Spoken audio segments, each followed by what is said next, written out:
Reinicio, un lugar donde puedes explorar, comenzar y recomenzar con los temas alrededor de Dios, la fe y la iglesia. Bienvenidos. ¿Por qué razón en este mundo? Y esto tiene que ver con lo que los cristianos creemos. Y creemos en relación a Dios, a Jesús. Y que para algunos les podría parecer loco lo que vamos a decir. Creemos que Jesús es el Hijo de Dios, dicho de otra manera, Dios el Hijo o Dios entre nosotros. Y queremos caminar sobre esta verdad para que si hay algunos que tal vez no lo crean, puedan en alguna manera darse la oportunidad de analizar esto de manera racional, porque cuando tú lees un libro, pues no lo lees porque ya lo crees, sino porque lo vas a someter a un análisis, espero, objetivo, racional, que valide las verdades o las cosas que ahí se digan, que incluso tome los datos y que los lleve a la materia de comprobarlos, porque incluso eso, aunque esta es una bendición, las redes sociales, si nosotros no fundamentamos y nos cercioramos la fuente, como habíamos leído en otros momentos de aquí reinicio, si no vas a la fuente, quién es la fuente y lo fidedigno, lo creíble, lo válido, lo digno de fe, fidedigno de la fuente, entonces estamos en problemas, ¿no? Con esto de la inteligencia artificial, pues es un principio que está para bien y que puede ser también para mal. Y frecuentemente mi hija, la que me queda soltera, también son de caro, pero es una manera de decirlo. O sea, nuestros hijos, Samuel, Ani y Liliana, ya hasta supieron cómo se llaman. La que me queda soltera, no se aceptan peticiones, O sea, me queda soltera, por cierto, para que si alguno estaba apuntando, ay, qué creído este pastor, ¿no? Bueno, ella me dice, papá, aquí está. Le digo, ¿es inteligencia artificial esto? Yo ya la verdad dudo de todo porque la gran mayoría es inteligencia artificial. Así que los cristianos creemos que Dios se hizo uno de nosotros. Eso es lo que creemos. Y por eso este título de ¿por qué razón en el mundo Dios, o sea, Jesús, Jesucristo, sería uno de nosotros? Y automáticamente algunos aquí capitulan, dan la vuelta y se regresan, o algunos incluso lo tienen de manera muy religiosa o tradicional, Jesús, el nombre entre ellos, que hasta cuando antes estornudaban la gente decía, Jesús te ayude. ¿Sí lo escucharon? Es muy de nosotros, ¿no? Jesús te ayude. Bueno, nosotros queremos ir a la fuente y recordar, por ejemplo, que Juan, no el Bautista, sino el apóstol, que por Domiciano fue desterrado a la isla de Patmos y que lejos de quererlo matar o no, dijo, es que cada vez que matamos a un cristiano de estos que creen que Dios se hizo uno de nosotros y que habitó entre nosotros, pues Juan estaba escribiendo, vivía, fue llamado por Jesús, pero Domiciano no lo quiere matar porque cada vez que asesinaban a uno de los del camino, como vamos a ver más adelante, se proliferaba más y salían más y había más cristianos. La verdad, es que la sangre de los mártires llegó a ser la semilla que se sembraba en la tierra para que avanzara la obra de Dios. Eso llegó a ser la sangre de los mártires. Pero Juan, que fue llamado y que entre ellos estaban los escritos, bueno, ¿ustedes saben cuántos escribió Juan en la Biblia, en el Nuevo Testamento, de lo que se escribió? Escribió primera y segunda y tercera de Juan. Es difícil de recordar, ¿verdad? 3 epístolas, la primera, segunda y tercera de Juan, y el libro de Apocalipsis, y además el evangelio que lleva su propio nombre, Juan. Y él está documentando todo. Acuérdense que es el más chico de los que Jesús llamó para seguirlo, en esta creencia como otros de que Jesús era el Hijo de Dios, y lo estaba documentando. Lucas es el más cronológico en todo esto, el más documentado, pero Juan igual, que cuando están escribiendo no crean que están, yo estoy escribiendo la Biblia, que decía Juan, o Mateo, o Marcos, yo estoy escribiendo la palabra de Dios. Es más, estoy siendo inspirado por Dios para escribir. Ellos ni siquiera estaban pensando en eso. Ellos estaban escribiendo lo que Dios les daba a escribir y no sabían que esos libros formarían parte de los 66 libros de la Biblia. Pero miren, en Juan el capítulo 1, versículo 14, dice Juan de su puño y letra, y aquel verbo fue hecho carne y habitó entre nosotros y vimos su gloria como del unigénito del Padre, lleno de gracia. Así que los que han ido a acampar saben que es como llegar y poner una tienda de campaña y decir, aquí hacer un surco alrededor de la tienda de campaña por si llueve y poner las estacas lo mejor que se pueda porque el viento sopla cuando estás acampando y hacer todo lo concerniente. Cristo vino y habitó su casa de campaña entre nosotros. Ahora, cuando dice vimos, pues ahí está Pedro, ahí está Mateo, ahí está Judas, no el Iscariote, pero también el Iscariote. Están muchos de los que incluso después tendrían como testimonio parte de los 500 que cita el apóstol Pablo, vimos. Esto no es algo que nos contaron, esto es algo que vimos. Así que, amigos aquí conectados, iglesia aquí presente, todos ustedes que nos siguen, esto es testimonio, es histórico, está atestiguado. Sería tema de debate y un tema aquí al lado, que está mejor documentado que la Ilíada de Homero, o la Odisea, o cualquier otro de Shakespeare, por ejemplo, de Romeo y Julieta. Hasta a mis hijos les cambio el nombre cuando llego y le pregunto, oye, Iliana, ¿cómo te llamas? Ay, papá, ya me llamo Ileana, no Iliana, Ileana. O sea, tú mismo, bueno, tengo problemas de dislexia con los nombres. Así que ellos vieron, no se los contaron, pero por cierto, lleno de gracia y lleno de verdad. No un equilibrio entre las dos, lleno, todo gracia y todo verdad. Y automáticamente podemos preguntarnos entonces, ¿por qué vino como uno de nosotros? Lleno de gracia y de verdad, y vino como uno de nosotros estando entre nosotros y formó parte de nosotros. Y esto es lo maravilloso que los cristianos aceptamos inmediatamente por el testimonio de Juan y de otros, pero que algunos hoy ponen en tela de duda. Y cuando Cristo estaba con ellos, en algún momento les tiene que avisar que, bueno, sí, tomó forma de niño. O sea, esto es increíble, como el Dios de toda gloria, el dueño del universo, que pensamos que antes, sobre todo, ¿no?, fundamentado en la tierra, todo giraba en derredor de la tierra y hasta religiosamente se persiguió a la gente que afirmaba que la tierra era redonda. Bueno, ¿cómo puede ser que el Dios de toda creación haya venido como un indefenso niño entre nosotros? Ya saben la historia, la Navidad, nacido de la Virgen María, tutor José, porque no era realmente su padre, sino el Espíritu Santo, y todo eso que celebramos recién, porque estamos en febrero apenas, y parece que vivimos como épocas y episodios muy acelerados, ¿no? ¿Cuál es el episodio que sigue? El Día Internacional de la Mujer. Lo vamos a celebrar aquí el 8 de marzo, en ese contexto una reunión muy especial, porque vamos a hablar de identidad definida, quiénes somos, a dónde vamos y qué estamos haciendo en este planeta. De eso vamos a ver, y ya, carpetazo a la Navidad. Pero Jesús vino sujeto a las leyes ordinarias del crecimiento humano, sometido a un vientre de María, la Virgen, y en un parto que en aquellos días, miren, estamos hablando de seres humanos normales, no había cesáreas, o sea, que obviamente fue un parto natural, con todo el batallar de un trabajo de parto de aquellos días, y en un pesebre, una artesa de amasar, donde abrevan y comen los animales, porque no había lugar para ellos en el mesón. Como puedo decir que para Dios, para Jesús, no hay lugar en nuestra vida y en nuestro corazón para Él todo el tiempo. Cualquier parecido con la realidad es pura coincidencia. Y se cansó y tuvo que comer y fue menospreciado.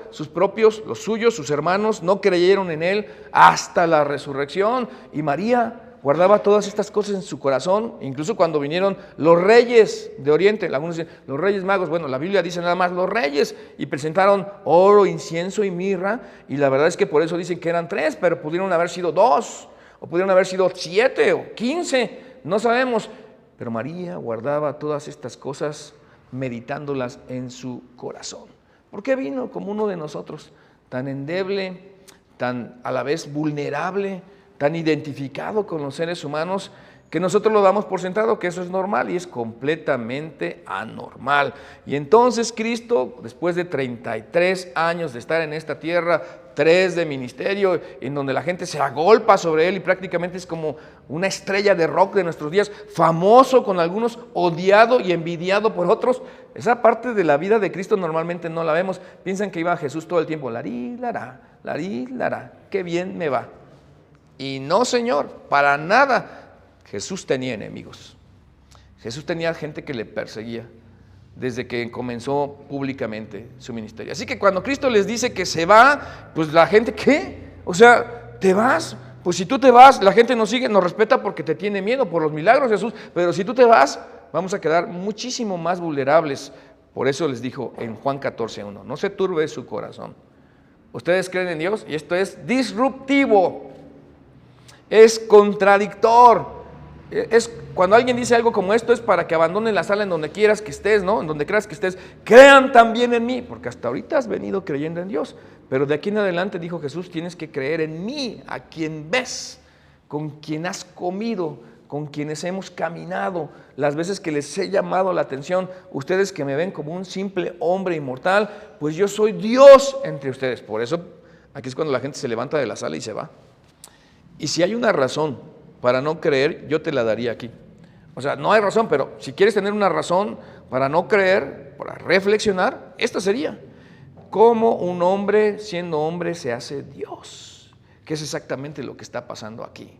Él está reclamando ser Dios y ser lo más cercano que la gente tendría de Dios aquí entre nosotros, y que Jesús había venido para dar a conocer a Dios entre nosotros, y es más, para estar cerca de nosotros. Por eso cuando dicen, crean también en mí, así como has venido creciendo, confiando y creyendo en Dios, ahora es conmigo el asunto. Y por cierto, cuando la gente está así, que no puede entender lo que está pasando, les dice, en la casa de mi Padre hay muchos aposentos. Lo decimos así hasta de broma, ¿no? Muchas moradas hay. Y sí, o sea, moradas de residir, de morar. Si así no fuera, yo les hubiera dicho. Así que voy a preparar lugar para ustedes. Voy a preparar lugar para ustedes. Pero no termina ahí, tiene la atención de todos, como creo que tengo ahorita la atención de ustedes. Dice el versículo 3, y si me voy, o sea, está hablando de irse de un camino y les preparo lugar, vendré otra vez. Esa es una promesa, y los llevaré conmigo para que donde yo esté, también ustedes estén. Así que ahí se levantan todos y dicen, a ver, ni siquiera sabemos de qué estás hablando, Jesús. O sea, no te entendemos. Esperábamos un reino político, geográfico, real en esta tierra, y tú ahora vienes después de todo este escándalo que has armado, que te vas y nos vas a dejar. Y toda nuestra expectativa de lo que nosotros pretendíamos que tú hicieras y la forma en la que esperábamos contigo vivir o lograr, ¿qué pasa? ¿No es cierto que se parece a lo que nosotros hacemos siempre con Dios? Tenemos nuestra propia expectativa de cómo debe ser Dios, de cómo se debe portar Dios, de cómo se explica Dios, de qué me debe dar Dios, de qué me merezco, según yo, que Dios me debe dar. Entonces la gente está diciendo, ¿cómo que te vas? Bueno, entonces Cristo, como le caracteriza y es magistralmente una persona que sabe comunicarse con los suyos y lo hace lo más sencillo, cosa que nosotros los predicadores, los maestros, a veces nos adornamos y sacamos palabras rimbombantes y que sean así como de mucho caché, ¿verdad? Y no, este mensaje es sencillo. Y ustedes saben a dónde voy, les dijo Jesús. Y saben el camino. Así que aquí está a dónde yo voy. Ustedes saben, porque esto se trata del camino. Y retratan esta palabra del camino, porque de hecho, cuando hablamos del cristianismo en sus albores, así se conocía a los seguidores de Jesús, los del camino. No había religión, no había mucho menos denominaciones cristianas. No, esto era la cuestión de un movimiento que Jesús lanzó desde el día cero y que se llama iglesia, los del camino. Y ustedes saben a dónde voy y saben el camino, y entonces irrumpe allí Tomás.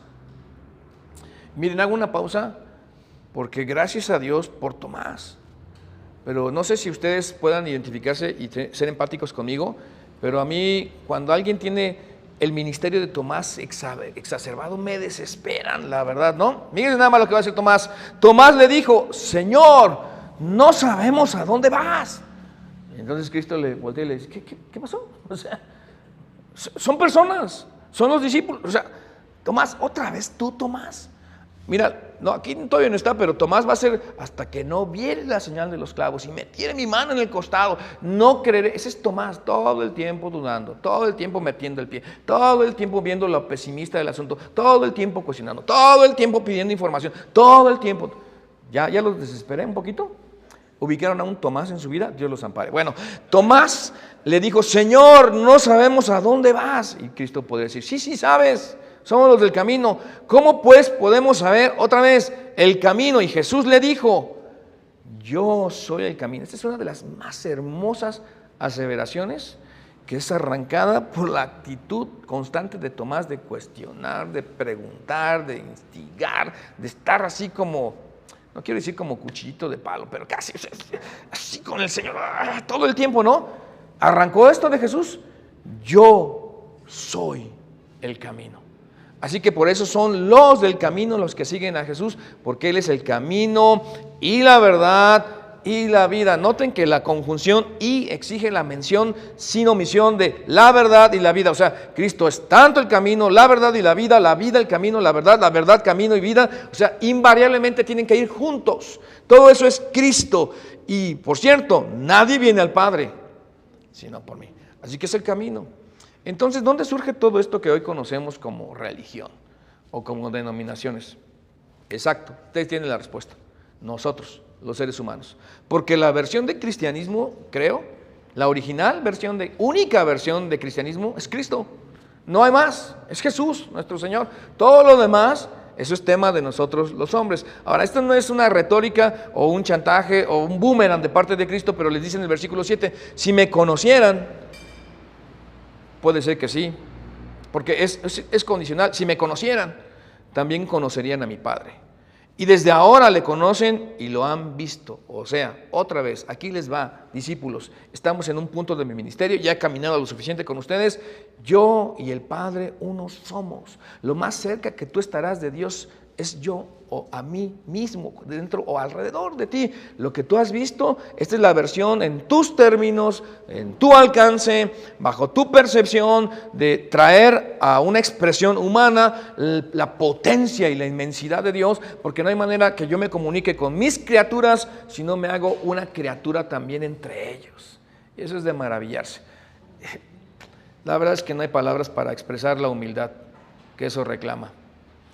Contrario, y esto no está en el plan de nuestro mensaje, pero todas las expresiones de egoísmo, de soberbia, de petulancia, de autosuficiencia, de ironía de los seres humanos, la verdad es que es completamente contrario a lo que Dios, si partimos de la presuposición de que Jesús es Dios, tenía en su corazón. Todos los seguidores de Jesús, si hay algo que nos debería caracterizar, y digo nos debería, me incluyo, es la humildad, no la autosuficiencia, no la arrogancia, no la petulancia, no el ser engreído o no los que se le saltan los ojos de gordura porque logran con creces los antojos de su corazón. Deberíamos ser sencillos, humildes, arrepentirnos, reconciliarnos.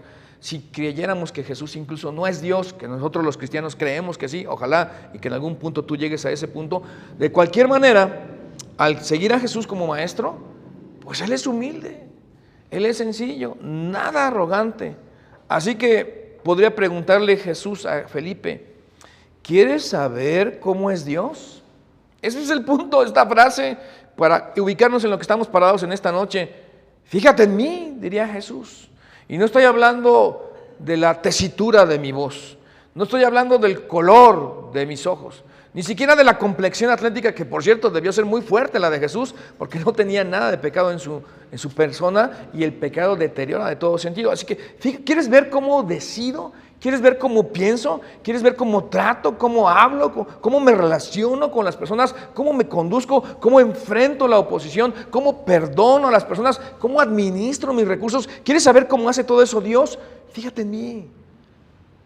Y de verdad que los creyentes, los cristianos, teniéndolo tan cerca ahí todo el tiempo, ¿por qué no leemos ya no los 66 libros de la Biblia? ¿Por qué no leemos Mateo, Marcos, Lucas, Juan, que son los evangelios, para estar cerca de Jesús? Aquí hagan un paréntesis, qué bueno que lo preguntan. Miren, déjenme decirles, de verdad que me logra irritar un poco cuando alguien habla de algo que nunca ha leído. En cualquier área, ¿eh? Imagínate 30 y algo de años de pastor y casi 40 de cristiano, y que he leído algunas veces la Biblia, o sea, no es ufanarme aquí, sencillamente, ¿qué pecado sería que nunca hubiera leído la Biblia si soy pastor, verdad? Y luego viene alguien y te dice, es que la Biblia dice, ¿dónde? A ver, dime dónde. No, bueno, pues por ahí dice, pero no dice eso que dices, ¿qué dice? Y, en fin, ojalá y esto te anime a leer la Biblia, porque está tan cerca a conocer a Jesús en los evangelios, que básicamente esa es la motivación de lo que te estoy diciendo. Así que Felipe le dijo, Señor, otra vez Felipe está perdido, ¿verdad? Porque Felipe, ya saben, le gusta llevar la contra, ¿no? Muéstranos el Padre también, como con eso nos basta. Así que ahora Tomás se suma con Felipe. Felipe es un poquito menos que Tomás de insidioso, pero sigue insistiendo de la misma manera y decir, a ver, ¿a quién de nosotros aquí presentes no nos gustaría tener certidumbre, claridad en todo lo que hacemos? Pues claro que sí nos gustaría tener esa certidumbre, esa claridad, ese sentido de dirección y pertenencia y decir, Dios, ojalá y que no sea yo estando solo en mi casa un día en la noche y en mi cama y que Dios se aparezca. O sea que me daría miedo. Miren, hasta ahorita o sea, no quisiera una manifestación. Pero ¿cuántos no quisiéramos? Dios, en alguna manera, manifiéstate y hazte presente en nuestra vida. Esos reclamos muy humanos que tenemos, paréntesis, caprichosos de los seres humanos, un Dios a manera, a modo y a bolsillo que se tiene que manifestar cuando yo quiero, como yo quiero y en donde yo quiero y porque yo quiero. ¿Cómo se escucha todo eso? Pues eso es parte de la religión, de la necesidad de los seres humanos. Con eso tenemos, algunos pueden pensar, válido o no. Jesús le dijo, hace ya tanto tiempo que estoy con ustedes y tú, Felipe, ¿no me has conocido? Es cuando yo digo que algunos se han ido, aunque todavía siguen sentados en algún auditorio. Ahí están sentados, pero aquí ya se fueron, y aquí ya se fueron. Algunos ni siquiera nunca han llegado. O sea, están ahí sentados, pero no han llegado, no han hecho clic. Y Felipe caminaba con Jesús, y él el que había traído gente a Jesús, pero en cuanto a Cristo y el que es Dios, en este momento todavía está perdido, hablando de, no me has conocido, Felipe. Y esto de conocer es una relación. No es decir, pues te llamas Jesús. No está hablando de eso, es la relación, la cercanía, el comprender delante de quién estás y con quién te relacionas. La verdad es que a veces allí muchos de nosotros nos perdemos. Pero miren, completemos el versículo. Y no me has conocido, el que me ha visto a mí, ha visto al Padre. ¿Cómo entonces dices, muéstranos al Padre? Y agreguemos otra vez el pensamiento, y nos basta. Lo más cercano que vas a estar en la expresión limitada de lo que tú puedes resistir hasta en este momento de la época de tu vida y de la humanidad, la forma en la que Dios el Padre está aquí en medio de ustedes, soy yo, Jesús de Nazaret. Es lo que está diciendo Cristo. Porque una expresión de la esencia de Dios en estas circunstancias, no solo no la vamos a entender, no la podemos aguantar, porque nadie verá a Dios jamás y vivirá para contarlo en esta nuestra carne. Así que no crees que yo estoy en el Padre y que el Padre está en mí. Fíjense nada más, yo en el Padre y el Padre en mí. Las palabras que yo les hablo, por cierto, no las hablo por mi propia cuenta. No es el hombre el que está actuando, sino es Dios el que está aquí haciendo lo que están viendo todos ustedes. Así que, ¿quieres saber lo que Dios dice? ¿Quieres saber lo que dice Dios? Escúchame a mí. ¿Quieres ver a Dios? Veme a mí.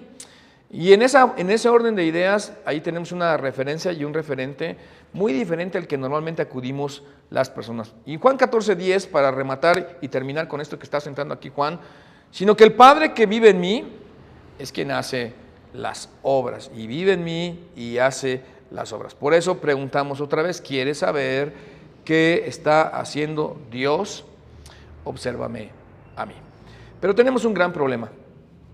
Lejos de ir a los evangelios para buscar y retratar a Jesús y entender quién es Dios, cómo actúa, cómo piensa, todo lo que ya dije que Dios hace y más para nosotros, estamos con percepciones y podemos preguntarnos, ¿por qué razón en este mundo Jesús habría de venir? Sencillamente para comunicar y demostrar cómo es Dios. ¿Quieren repetir eso conmigo? Porque es la clave medular de esta enseñanza en este día.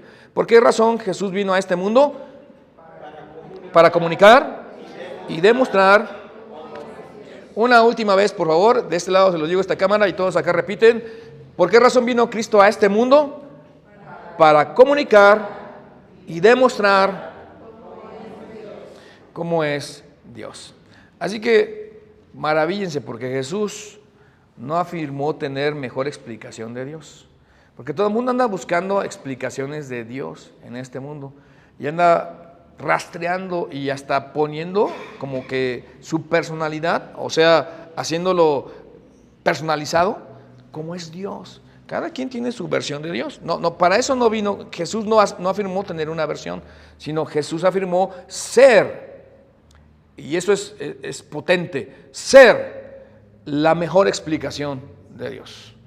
Así que cada vez que pensemos en Dios, tendríamos que ver a Jesús. Y esa es una tremenda bendición que tenemos en este actual tiempo. Déjeme decirlo muy teológico, en esta dispensación. Esto no lo tenían antes. En este periodo de tiempo de la era de la humanidad, tenemos el privilegio de poder ver a Jesús. Pero el problema es que en vez de hacer eso, buscamos en nuestras circunstancias.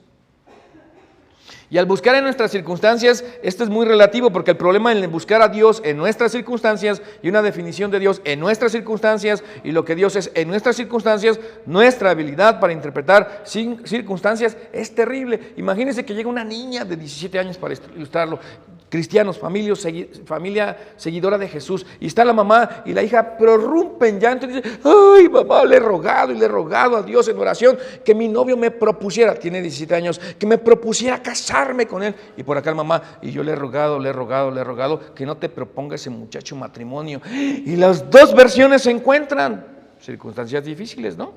Y luego pasan los años y la muchacha de 17 ya no tiene 17, tiene 25 años. Y ahora dice: le rogué a Dios, qué bueno que Dios me contestó que no, porque ahora me hubiera arrepentido de haberme casado con aquel muchacho. ¿Ven cómo son de relativas las circunstancias? Particularmente, muchachos, escuchen esto, aquí, amigos, que quede en secreto, aquí nada más entre nos, fíjense nada más.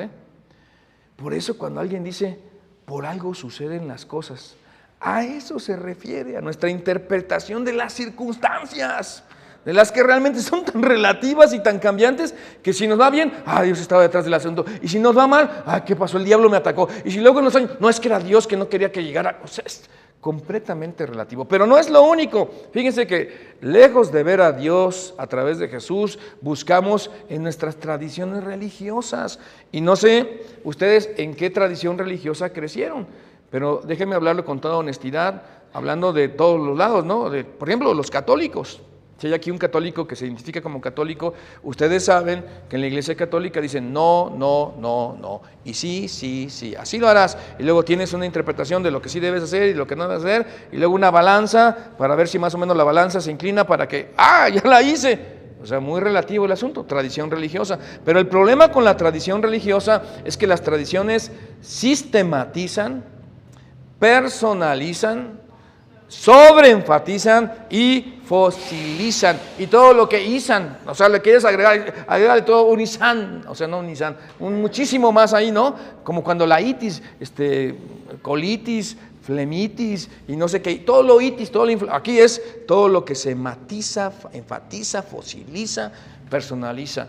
Porque cuando se sistematiza es una regla de creencias que en esta iglesia, incluso de las denominaciones cristianas, no sé en qué denominación cristiana nacieron, pero si hablas en una denominación cristiana farisea o legalista, también es no, o sea, sí. Y las liberales, todo es sí, lo que tú quieras. Y entonces, ¿dónde está el equilibrio de lo que debes? Es completamente interpretativo de donde tú creciste, lo que te enseñaron, lo que en algún momento algunos creyeron que estaba bien, y está sistematizado y personalizado, sobreenfatizado y establecido, o sea, fosilizado.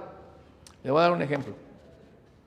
La iglesia se promueve y se propone en relación o en contra, porque la religión siempre está en contra. Esa religión que es farisea o legalista siempre dice que Dios está en contra y en contra de todo. Está en contra, ¿no? Esa es la tradición, incluso las denominaciones cristianas.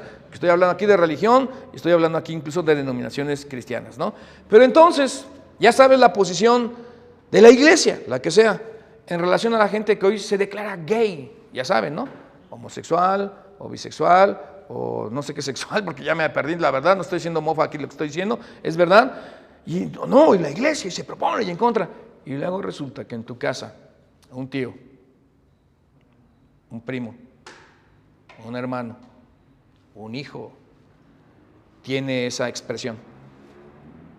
¿Qué vas a hacer? ¿Te vas a ir con esa tradición religiosa de lo que dice que se debe de hacer? ¿O vas a considerar cuál es el tratamiento que debes de tener siempre para... Miren, me voy a meter en problemas y algunos a lo mejor hasta saquen de contexto lo que voy a decir, pero tu hermano y tu hermana y tu padre y tu amigo y tu primo, será tu hermano, tu primo, tu amigo, sea lo que diga que es, siempre, eso es lo que será. No estoy diciendo que apruebes o que desapruebes, que castigues, no estoy diciendo eso, ni saquen mis palabras de contexto, ¿eh? Lo que estoy diciendo es que será, incluso cuando alguien se divorcia, porque se divorciaron, de verdad, o sea, como si fuera, es la epidemia de nuestros días. ¿Qué dice la iglesia en la tradición? Antes en la tradición, déjeme decirle que los que se divorciaban les decían bye. A ver, ¿quiénes se van? Hoy dicen, ¿quiénes de los dos se quedan? Antes era, se van de la iglesia, porque los cristianos no se divorcian. ¿Y qué vas a hacer? Si alguien sale con alguna otra cosa anómala según la tradición religiosa. No sé si me estoy explicando. Pero cuando tú buscas a Dios en la tradición religiosa, la verdad es que esa es una figura muy distorsionada porque no estás buscando en la fuente correcta.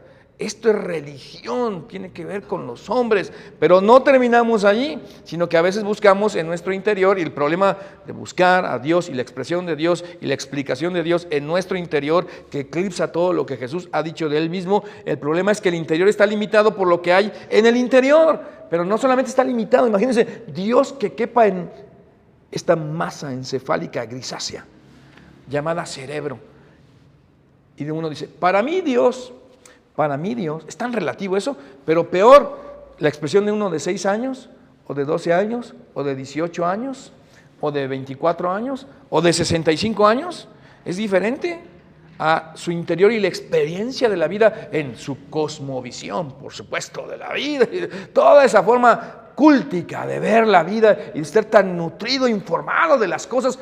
Ya puedo hablar de Dios. Imagínense, yo someter a Dios a mi expresión humana y limitada, pero peor aún, en estas cosas que son una equivocación de buscar a Dios y hacer a un lado la referencia de Jesús, algunos buscamos en la naturaleza, y la naturaleza es peligrosa, porque todo está muy bonito, ¿verdad? En Discovery Channel o History Channel o Geographic Channel o no sé qué channel, todos esos channels, ¿no?, que hacen ahí. Cuando tú ves de lejos con unos binoculares la naturaleza, qué bonito las cascadas, pero métete debajo de ellas. Peor, camina en la selva como algunos pretenden hacerlo y a ver qué te pasa si te vas a África sin ningún elemento que te defienda de la naturaleza. Miren, alguna vez volando Detroit, creo que llegamos directo aquella vez no a Detroit, bueno, sí en Detroit o en Chicago, pero de las que yo les quiero hablar es cuando llegamos a Nueva York, la ciudad de las luces. Llegamos allí al John F. Kennedy, pasamos un tiempo de trabajo, no crean que fuimos de luna de miel la hermana Caro y yo, no, fuimos, Carolina y yo, Caro, fuimos a trabajar, ver la obra y entonces cuando llegamos, ¡wow! Y nos hospedaron en Manhattan, cerca de la Quinta Avenida y de las del lujo. Pero cuando estábamos caminando allá por Jamaica, todas esas luces de lo maravilloso de la naturaleza, que era cuando nos metimos en la ciudad, híjole, yo le decía, mujer, agárrate de mí, ponte detrás de mí, yo te cuido. Aunque ustedes no lo crean, lleno de basura, lleno de homeless, indigentes, lleno de drogadictos, gente que estaba ahí como en el viaje, que incluso en algún momento uno que estaba, no sé si perturbado, nos salía y nos hacía, y yo le decía, agárrate de mí, y yo decía, ¿yo de quién me agarro? Pero bueno, la verdad es que te da miedo la naturaleza de cerca. Esto no se ve muy bonito, las luces de lejos, y esto de la naturaleza rige la supervivencia del más apto. O sea, algunos mueren, y algunos mueren y mueren. Así que no es de inicio una buena idea.